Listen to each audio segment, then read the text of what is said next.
सभी मित्रों को गुड मॉर्निंग।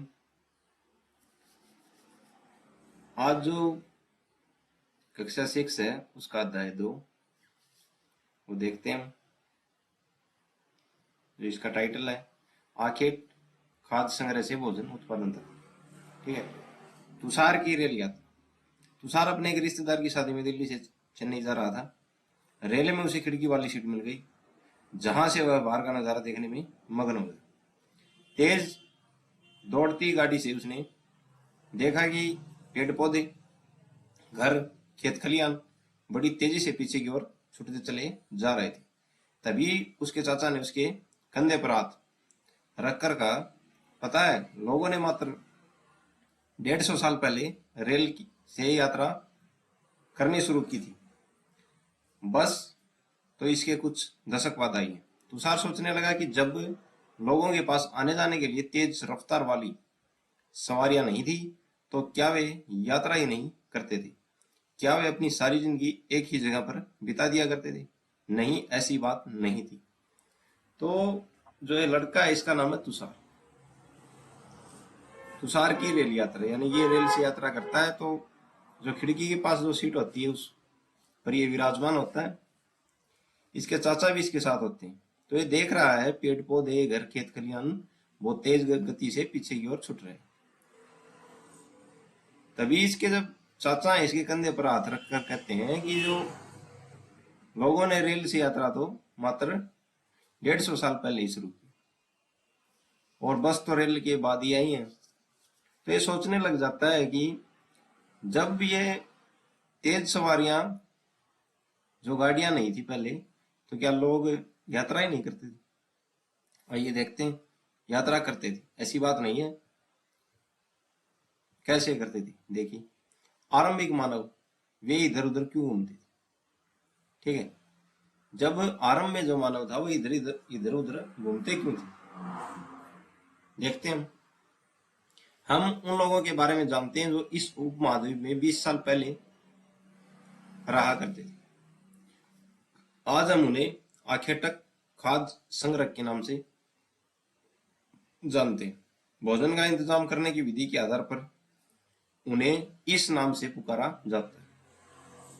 आमतौर पर खाने के लिए वे जंगली जानवरों का शिकार करते थे, मछलियां और चिड़िया पकड़ते थे, फल मूल, दाने, पौधे, पत्तियां, अंडे इकट्ठा किया करते थे। इसी के आधार पर इनका नाम क्या रखा जाए, आखेट खाद्य संग्रह। ठीक है। आखेटक खाद्य संग्रह समुदाय के लोग एक जगह से दूसरी जगह पर घूमते क्यों थे? ऐसा करने के कई कारण कि वो एक जगह से दूसरी जगह पर क्यों घूमते थे, इसके कारण बहुत है। ठीक है। पहला तो जो कारण है वो तो भोजन ही है। भोजन के लिए जरूर घूमते थे। देखते हैं पहला कारण क्या है। पहला कारण यह है कि अगर वह एक ही जगह पर ज्यादा दिनों तक रहते तो आसपास के पौधे, फलों और जानवरों को खाकर समाप्त कर देते थे। इसीलिए और भोजन की तलाश में इन्हें दूसरी जगह पर जाना पड़ता था। जो पहला कारण है वो ये है, अगर समुदाय के लोग एक ही जगह पर रहेंगे, एक ही जगह पर मान लो 50 लोग इकट्ठे रहेंगे, तो वहां के जो आसपास का जो जंगल है उनमें जो पेड़ हैं, फल हैं और जो जानवर उनको खाकर समाप्त कर देंगे। इसीलिए वो एक जगह से दूसरी जगह पर जाते हैं। दूसरा कारण यह है कि जानवर अपने शिकार के लिए या फिर हिरन और मवेशी अपना चारा ढूंढने के लिए एक जगह से दूसरी जगह जाया करते हैं। इसीलिए इन जानवरों का शिकार करने वाले लोग भी इनके पीछे जाया करते थे। दूसरा कारण यह है कि जो जानवर हैं वो जानवर भी अपना शिकार, अपना पेट भरने के लिए अपने शिकार के पीछे पीछे जाते थे। और हिरन जैसे और मवेशी ये जो है अपना पेट भरने के लिए चारे की तलाश में दूर दूर तक ढूंढने के लिए जाते हैं, और इनका शिकार करने के लिए मनुष्य इनके पीछे पीछे जाते थे। दूसरा कारण ये। तीसरा कारण देखते हैं। तीसरा कारण यह है कि पेड़ों और पौधों में फल फूल अलग अलग मौसम में आते हैं। इसीलिए लोग उनकी तलाश में उपयुक्त मौसम के अनुसार अन्य इलाकों में घूमते होंगे। तीसरा कारण यह है कि मौसम जब परिवर्तन होता है तो जो फल फूल हैं, आधे पेड़ों के फल फूल झड़ जाते हैं, फल समाप्त हो जाते हैं, तो मौसम के आधार पर भी एक जगह से दूसरी जगह अपने पेट के लिए जाते थे। और चौथा कारण यह है कि पानी के बिना किसी भी प्राणी या पेड़ पौधे का जीवित रहना संभव नहीं होता। और पानी झीलों, झरनों तथा नदियों में ही मिलता है। यद्यपि कई नदियों और झीलों का पानी कभी नहीं सूखता। कुछ झीलों और नदियों में पानी बारिश के बाद ही मिल पाता है। इसीलिए ऐसी झीलों और नदियों के किनारे बसे लोगों को सूखे मौसम में पानी की तलाश में इधर उधर जाना पड़ता है। और जो चौथा कारण जो है, मेन कारण है, वो पानी के बिना जीवन संभव नहीं है। ठीक है, पानी के लिए भी लोग इधर उधर घूमते थे उस समय। ठीक है, आगे देखते हैं। आरंभिक मानव के बारे में जानकारी कैसे मिलती? पुरातत्वविदों को कुछ ऐसी वस्तुएं मिली हैं जिनका निर्माण और उपयोग आखेटक खाद्य संग्रह किया करते थे। यानी कि इनको कुछ ऐसी वस्तुएं मिली हैं जिनका निर्माण यानी कि बनाते भी वो थे और उनका उपयोग भी आखेटक खाद्य संग्रह समुदाय के लोग जानते थे। ठीक है, यह संभव है कि लोगों ने अपने काम के लिए पत्थरों, लकड़ियों और अड़ियों के औजार बनाए। उस समय के जो लोग थे उन्होंने अड़ियों और लकड़ियों और पत्थरों के औजार बनाए। इनमें से पत्थरों के औजार आज भी बचे, यानी कि आज भी पत्थरों के औजार बचे। ठीक है, इनमें से कुछ औजारों का उपयोग फल फूल काटने, अड़ियां और मांस काटने तथा पेड़ों की छाल और जानवरों की खाल उतारने के लिए किया जाता था। ठीक है, कुछ के साथ अड़ियों या लकड़ियों के मुट्ठे लगाकर भाले और बाण जैसे हथियार बनाए जाते थे। कुछ औजारों से लकड़ियां काटी जाती थी। लकड़ियों का उपयोग ईंधन के साथ साथ झोपड़ियां और औजार बनाने के लिए भी किया जाता है। ठीक है, ये देखते हैं बाएं और दाएं। ठीक है, पत्थर के औजार का उपयोग बाएं इंसान के खाने योग्य जड़ों को खोदने के लिए किया जाता था और दाएं जानवरों की खाल से बने वस्त्र को सिलने के लिए किया जाता था। ये है कुछ पत्थर के औजार, जैसे ये बहुत आगे से पहना है, जो जानवरों की खाल थी उनको सिलने के लिए इसका प्रयोग किया जाता। आगे देखते हैं। रहने की जगह निर्धारित करना। मानचित्र 2 को देखो, यह मानचित्र 2। लाल त्रिकोण वाले स्थान वे पुरास्थल हैं जहां पर आखेटक खाद्य संग्रहकों के होने के प्रमाण मिले। इनके अलावा भी और कई स्थान पर आखेटक खाद्य संग्रह रहते। मानचित्र में सिर्फ कुछ गिने चुने स्थान ही चिन्हित है। कई पुरास्थल नदियों और झीलों के किनारे पाए गए, जैसे त्रिकोण है लाल रंग का भीम बेटका। कुछ स्थान और है इसमें, उसंगी, कुरनूल गुफा। ठीक है, आगे देखते हैं। यहाँ पर जो आखेटक खाद्य संग्रह के जो समुदाय के जो लोग थे वहां पर रहने के प्रमाण मिले। ये देखिए भीम बेटका आधुनिक मध्य प्रदेश में है। इस पुरास्थल पर गुफाएं व कंदराएं मिली। लोग इन गुफाओं में इसीलिए रहते थे क्योंकि यहाँ उन्हें बारिश, धूप और हवाओं से राहत मिलती थी। यह गुफाएं नर्मदा घाटी के पास है। ठीक है, यहाँ पर मध्य प्रदेश। क्या तुम बता सकते हो कि रहने के लिए लोगों ने यह जगह क्यों चुनी होगी? ठीक है, क्योंकि पत्थर के उपकरण बहुत महत्वपूर्ण थे, इसलिए लोग ऐसी जगह ढूंढते रहते थे। जहां अच्छे पत्थर मिल सके। चित्र देखिए कि शैल चित्रकला, इनसे हमें क्या पता चलता है? एक शैल चित्रकला, इस चित्र के बारे में बताओ। जैसे व्यक्ति है और ये आगे हिरन दौड़ रहा है इसके। जिन गुफाओं में लोग रहते थे उनमें से कुछ की दीवारों पर चित्र मिले। इनमें कुछ सुंदर उदाहरण मध्य प्रदेश और दक्षिण उत्तर प्रदेश की गुफाओं से मिले, जैसे भीमबेटका। इनमें जंगली जानवरों का बड़ी कुशलता से सहजीवन चित्रण किया गया। आगे देखते हैं। पुरास्थल क्या होता है? पुरास्थल उस स्थान को कहते हैं जहां औजार, बर्तन और इमारतों जैसी वस्तुओं के अवशेष मिलते हैं। ऐसी वस्तुओं का निर्माण लोगों ने अपने काम के लिए किया था और बाद में वे उन्हें वहीं छोड़ गए। ये जमीन के ऊपर, अंदर, कभी कभी समुद्र और नदी के ताल में भी पाए जाते हैं। इन पुरास्थलों के बारे में आपको अगले अध्याय में बताया जाएगा। आग की खोज।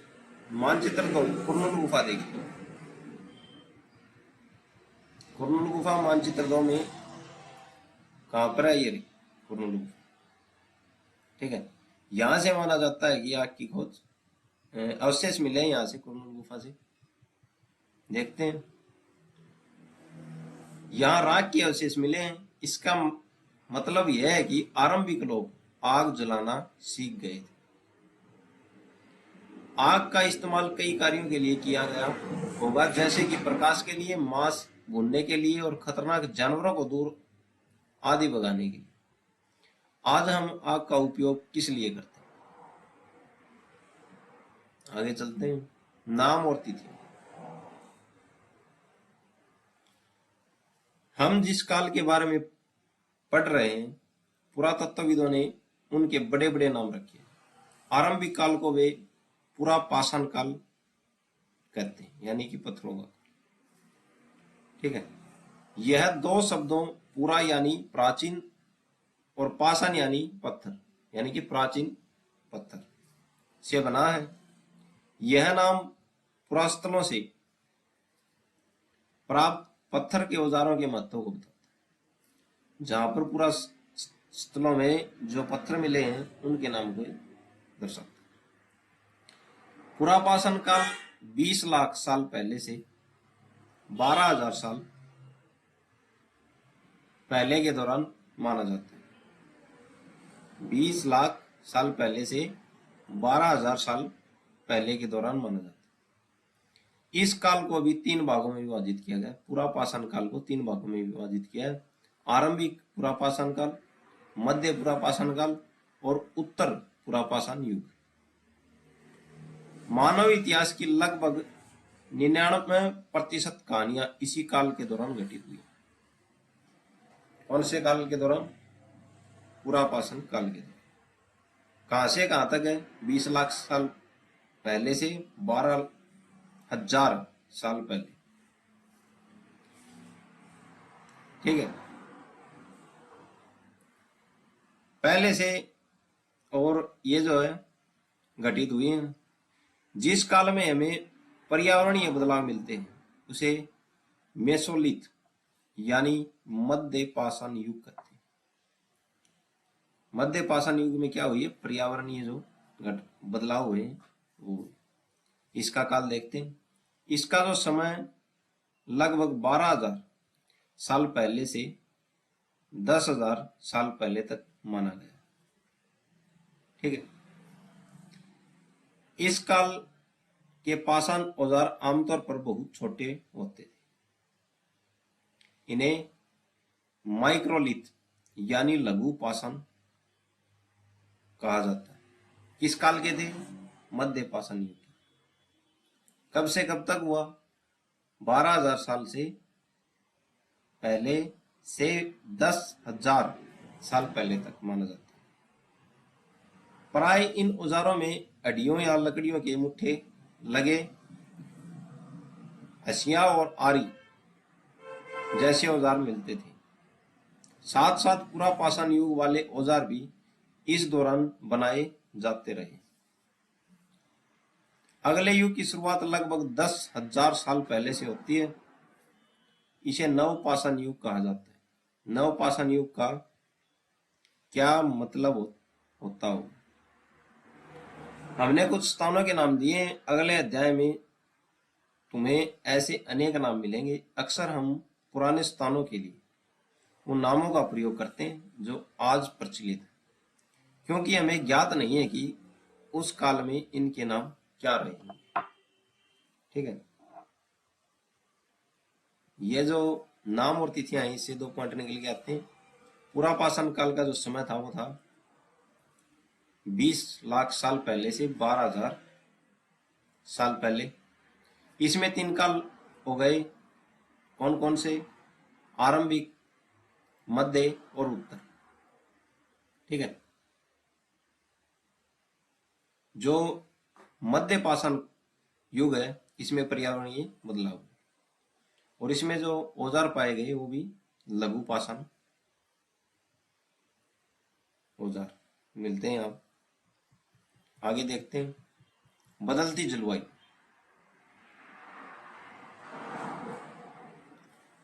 लगभग 12,000 साल पहले, यानी कि कौन सा काल? मध्य पाषाण युग। पहले दुनिया की जलवायु में बड़े बदलाव आए और गर्मी बढ़ने लगी।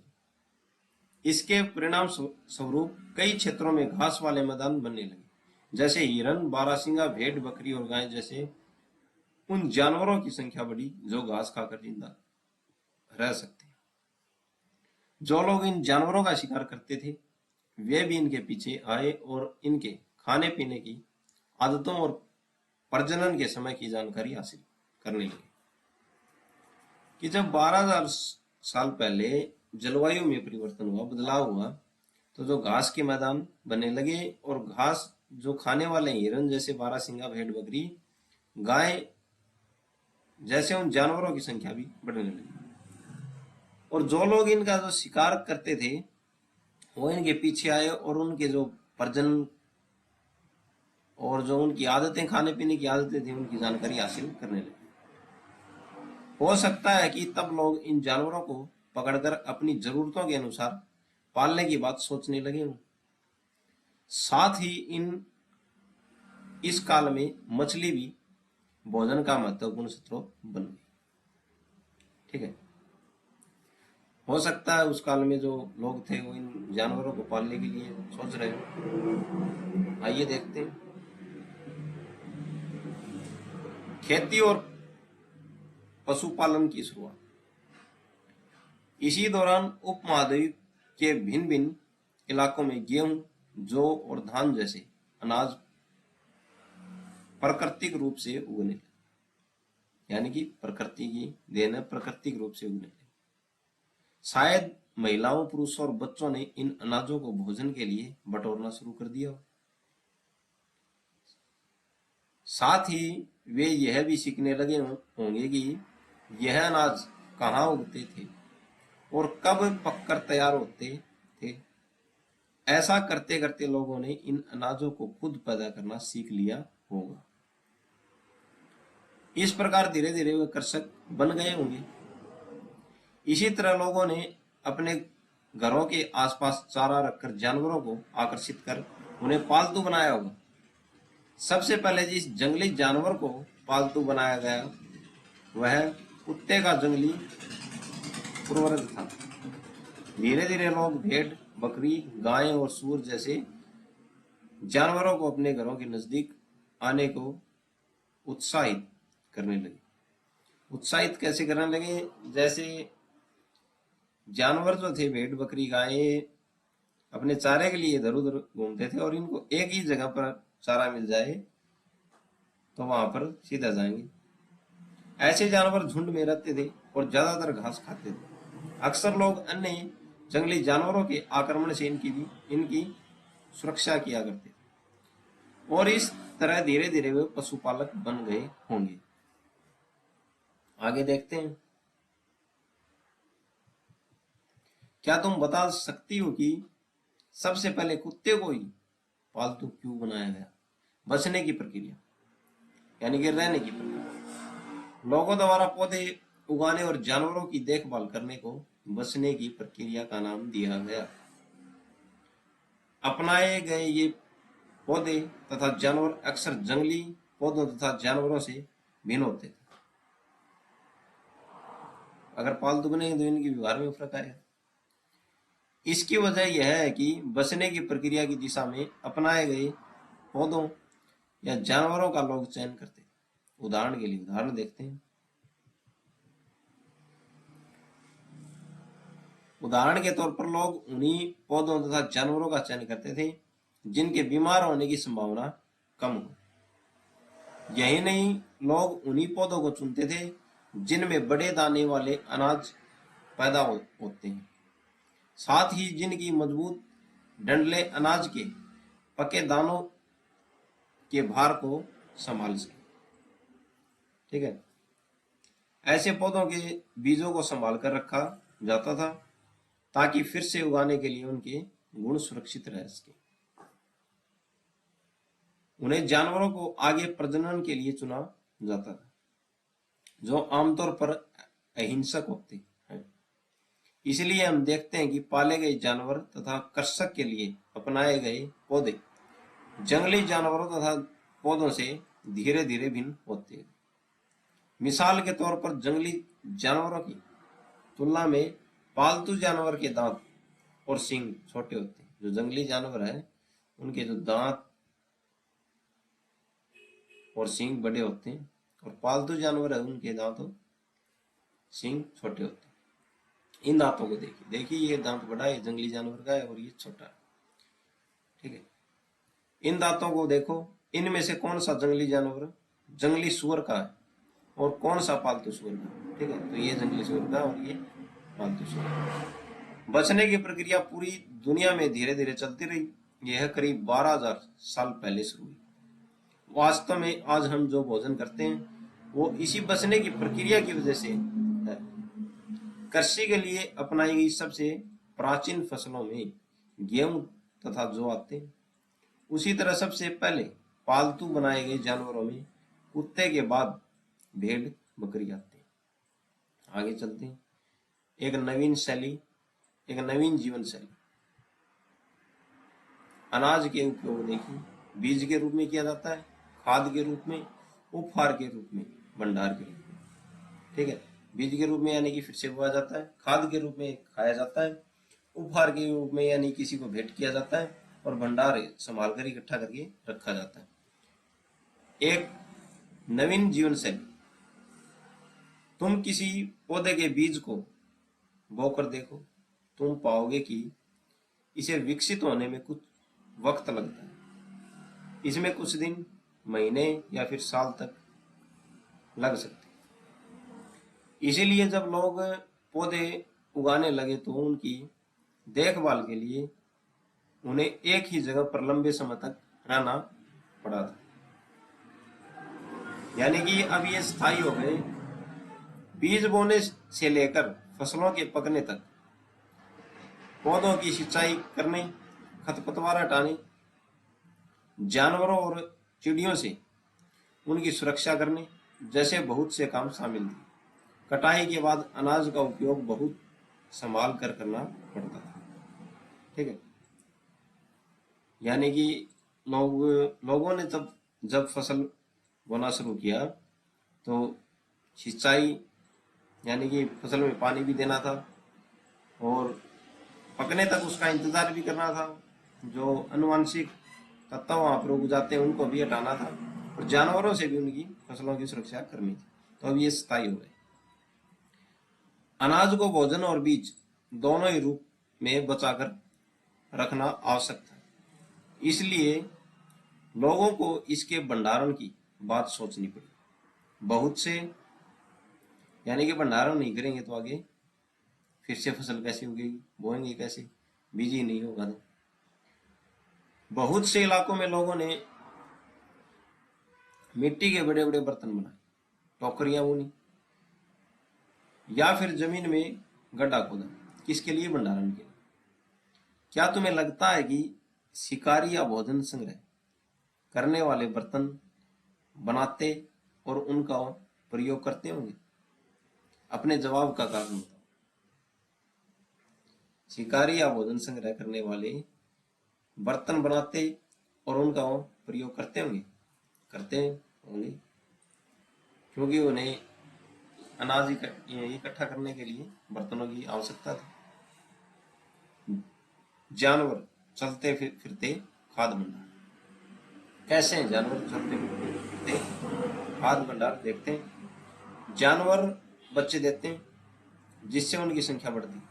अगर जानवरों की देखभाल की जाए तो उनकी संख्या तो बढ़ती ही है, साथ ही उनसे दूध भी प्राप्त हो सकता है, जो भोजन का एक अच्छा स्रोत है। यही नहीं, जानवर से हमें मांस भी मिलता है। जानवरों से हमें मांस भी मिलता है। दूसरे शब्दों में पशुपालन भोजन के भंडारण का एक तरीका है। यानी कि पशुपालन करते हैं तो ये भोजन भंडारण का एक अच्छा तरीका है, ठीक है, जिससे हमें मांस भी मिलता है और दूध भी मिलता है। भोजन के अतिरिक्त जानवरों से और क्या क्या मिल सकता है? आज जानवरों का उपयोग किस लिए किया जाता है? आइए देखते हैं क्या क्या मिलता है और आज जानवरों के लिए उपयोग। आओ आरंभिक कृषकों और पशुपालकों के बारे में पता करें। मानचित्र 2, पृष्ठ संख्या 13। देखो, क्या तुम्हें कई नीले वर्ग दिखाई दे रहे हैं? पता है, इनमें से प्रत्येक बिंदु उस जगह को दर्शाता है जहां पुरातत्वविदों को शुरुआती कृषकों और पशुपालकों के होने के साक्ष्य मिले। आइए देखते हैं। नीला वर्ग जहां पर कृषकों के साक्ष्य मिले, ठीक है, ये रहा, ठीक है। बुरजहोम मेहरगढ़, ठीक है। यहाँ पर क्या मिला है? उलर, जो कृषकों के साक्ष्य मिले पुरातत्वविदों, ठीक है, कृषकों के साक्ष्य मिले। ये पूरे उपमहाद्वीप में पाए गए। इनमें सबसे महत्वपूर्ण पश्चिमोत्तर क्षेत्र में आधुनिक कश्मीर में, ठीक है, पश्चिमोत्तर क्षेत्र आधुनिक कश्मीर और पूर्वी तथा दक्षिण भारत में पाए गए। वास्तव में ये निर्दिष्ट स्थान कृषकों और पशुपालकों की बस्तियां थी या नहीं, इसे जांचने के लिए वैज्ञानिक खुदाई में मिले पौधों और पशुओं की हड्डियों के नमूनों का अध्ययन करते हैं, ठीक है, कि वास्तव में पशुपालक बस्तियां थी या नहीं थी। इनको जानने के लिए हम क्या करते हैं? पशुओं की हड्डियों के नमूनों का अध्ययन करते हैं, ठीक है। इनमें से सबसे रोचक जले हुए अनाज के दानों के अवशेष मिले। ऐसा लगता है कि ये गलती से या फिर जानबूझकर जलाए गए होंगे। वैज्ञानिक इन अनाजों के दानों की पहचान कर सकते हैं।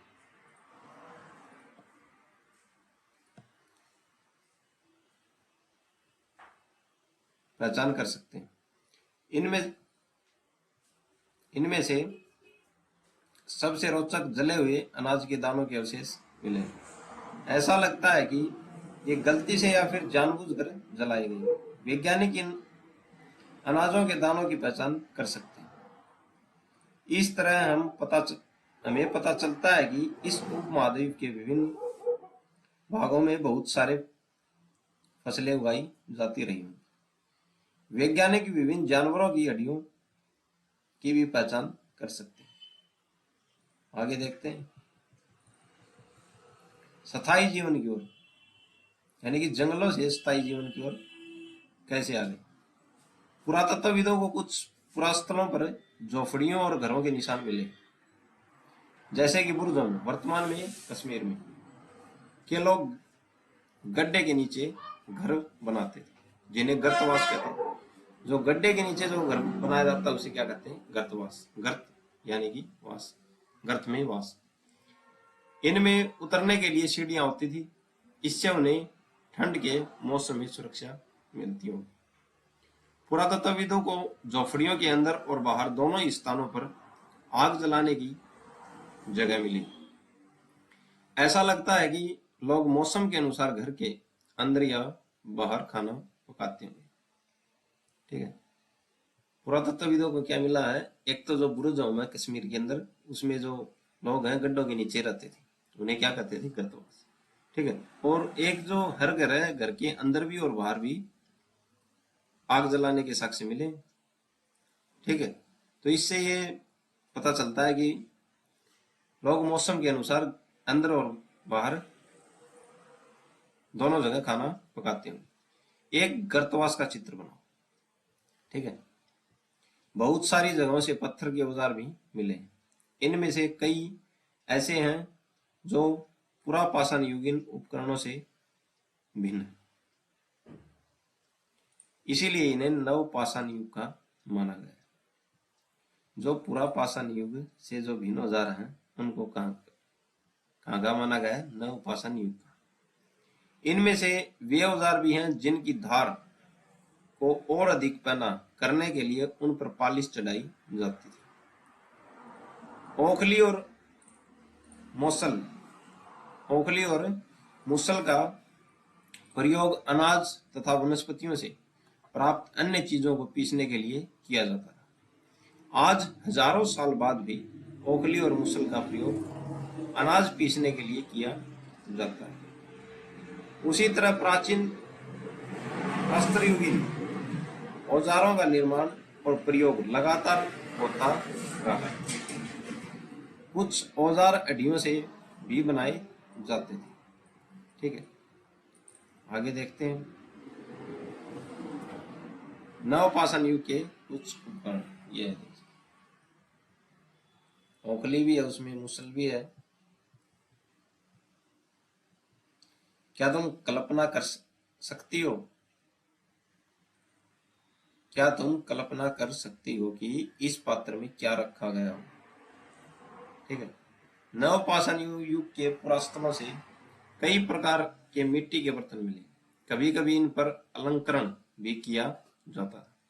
बर्तनों का उपयोग चीजों को रखने के लिए किया जाता था। धीरे धीरे लोग बर्तनों का प्रयोग खाना बनाने के लिए भी करने लगे। चावल, गेहूं तथा दलहन जैसे अनाज अब आहार का महत्वपूर्ण हिस्सा बन गए थे। इसके साथ अब लोग कपड़े भी बुनने लगे थे। इसके लिए कपास जैसे आवश्यक पौधे उगाए जाते थे। क्या ये परिवर्तन हर जगह एक साथ ही आ गए होंगे? ऐसी बात नहीं। एक तरफ जहां कई जगहों पर स्त्री पुरुष शिकार और भोजन संग्रह करने का काम करते रहे थे, वहीं अन्य लोगों ने हजारों साल के दरमियान धीरे धीरे खेती और पशुपालन को अपना लिया था। ठीक है, बहुत जगह लोग मौसम के मुताबिक बदल बदल कर अपनी जीविका चलाया करते थे। ठीक है, आगे देखते हैं सूक्ष्म निरीक्षण। मेहरगढ़ की जीवन मृत्यु। मेहरगढ़ का घर है ये। मेहरगढ़ के घर शायद ऐसे दिखते होंगे। ठीक है, ऐसे 4 दीवारी, इसके अंदर 4 रूम है। ठीक है, तुम जिस घर में रहते हो उसके साथ इस घर की क्या समानता है? यह ईरान जाने वाले सबसे महत्वपूर्ण रास्ते। बोलन दरे के पास एक हरा भरा समतल स्थान। मेहरगढ़ संभवतः वह स्थान है जहां के स्त्री पुरुषों ने इस इलाके में सबसे पहले जौ, गेहूं उगाना और भेड़ बकरी पालना सीख लिया। ठीक है, मेहरगढ़ ऐसा स्थान है जहां के स्त्री पुरुषों ने इस इलाके में सबसे पहले जौ, गेहूं उगाना और भेड़ बकरी पालना सीखा। ठीक है, यहाँ विभिन्न प्रकार के जानवरों की हड्डियां मिली हैं। इनमें हिरण तथा सुअर जैसे जंगली जानवरों तथा भेड़ और बकरियों की हड्डियां हैं। मेहरगढ़ में इनके अलावा चौकोर तथा आयताकार घरों के अवशेष भी मिले। प्रत्येक घर में 4 या उससे ज्यादा कमरे हैं, जिनमें से कुछ संभवतः भंडारण के काम आते हैं, यानी कि वस्तुएं इकट्ठा करने के काम आते हैं। मृत्यु के बाद सामान्यतः मृतकों के सगे संबंधी उसके प्रति सम्मान जताते हैं। लोगों की आस्था है कि मृत्यु के बाद भी जीवन होता है, इसीलिए कब्रों में मृतकों के साथ कुछ सामान भी रखे जाते थे मेहरगढ़ में। ठीक है, मेहरगढ़ में ऐसी कई कब्रें मिली हैं। एक कब्र में एक मृतक के साथ एक बकरी को भी दफनाया गया, संभवतः इसे परलोक में मृतक के खाने के लिए रखा गया हो। ठीक है, जो मेहरगढ़ के जो लोग थे वो ऐसा मानते थे कि परलोक में भी जो मृतक है वो भोजन करेगा खाने के लिए, इसलिए बकरी को रखते होंगे। मेहरगढ़ की कब्र का चित्र, क्या तुम बकरी के कंकाल को पहचान सकते हो? ठीक है, और ये मृतक का कंकाल। आगे देखते हैं, फ्रांस की गुफा में की गई चित्रकारी। अपने एटलस में फ्रांस ढूंढो। यह चित्र फ्रांस की गुफा का है। ये चित्र, इस पुरास्थल की खोज लगभग 100 साल पहले 4 स्कूली छात्रों ने की थी। इस तरह के चित्र लगभग 20,000 साल पहले से लेकर 10,000 साल पहले के बीच बनाए गए होंगे। कौन सा काल था? मध्य पाषाण। ठीक है, इनमें कई जानवरों के चित्र हैं। इनमें जंगली घोड़े, गाय, भैंस, गेंडा, रेंडियर, बारहसिंगा और सूअरों को गहरे चमकीले रंगों से चित्रित किया गया। इन रंगों को लौह एस्क और चारकोल जैसे खनिज पदार्थों से बनाया गया था। ठीक है, जो गहरे चमकीले रंगों से चित्रित किया गया था, इनको लौह एस्क और चारकोल खनिजों से बनाया गया था। इन रंगों, यह संभव है कि इन चित्रों को उत्सवों के अवसर पर बनाया जाता था, या फिर इन्हें शिकारियों द्वारा शिकार पर निकलने से पहले कुछ अनुष्ठानों के लिए बनाया गया होगा। ये माना जाता है कि हो सकता है इनको कुछ विशेष जो दिन होता है उसके लिए बनाया गया हो, या शिकारी जब शिकार पर जाते थे तो वो अनुष्ठान करके जाते थे तब बनाया गया। क्या तुम इन्हें बनाने का कोई और कारण बता सकते हो? हो सकता है उस टाइम पर इसका जो आर्ट एंड कल्चर भी हो उनका। एक नव पाषाणिक पुरास्त उपयोगी शब्द हैं कुछ। आखेटक, खाद्य संग्रह, पुरास्थल, उद्योग स्थल, आवासीय स्थल, पुरापाषाण, मध्य पाषाण, लघु पाषाण, कर्षक, पशुपालक, नवपाषाण युग, कब्र जहां पर लोगों को दफनाया जाता है। एटलस में तुर्की ढूंढो। नवपाषाण युग के सबसे प्रसिद्ध स्थलों में से एक चताल हयूक तुर्की में है। चताल हयूक तुर्की में है स्थान, नवपाषाण युग का है। यहाँ दूर दराज स्थानों से कई चीजें लाई जाती थी और उनका उपयोग किया जाता था। जैसे सीरिया से लाया गया चकमक पत्थर, लाल सागर की कोड़ियां तथा भूमध्य सागर की सीपियां यहाँ पर लेके आई जाती फ्रांस में, यानी कि तुर्की में। सॉरी, ध्यान रहे कि उस समय तक पहिए वाले वाहन का विकास नहीं हुआ था। लोग सामान खुद या जानवरों की पीठ पर लाद कर ले जाया करते। ठीक है, बताओ कोड़ियों तथा सीपियों का क्या उपयोग होता हो? ठीक है, कल्पना करो। और आज ये जो चैप्टर है हमारा कंप्लीट हो गया। ये कुछ प्रश्न है। आखेटक खाद्य संग्रह गुफाओं में इसलिए रहते थे क्योंकि खालिस्तान में लोग। तो आज के लिए इतना ही, धन्यवाद।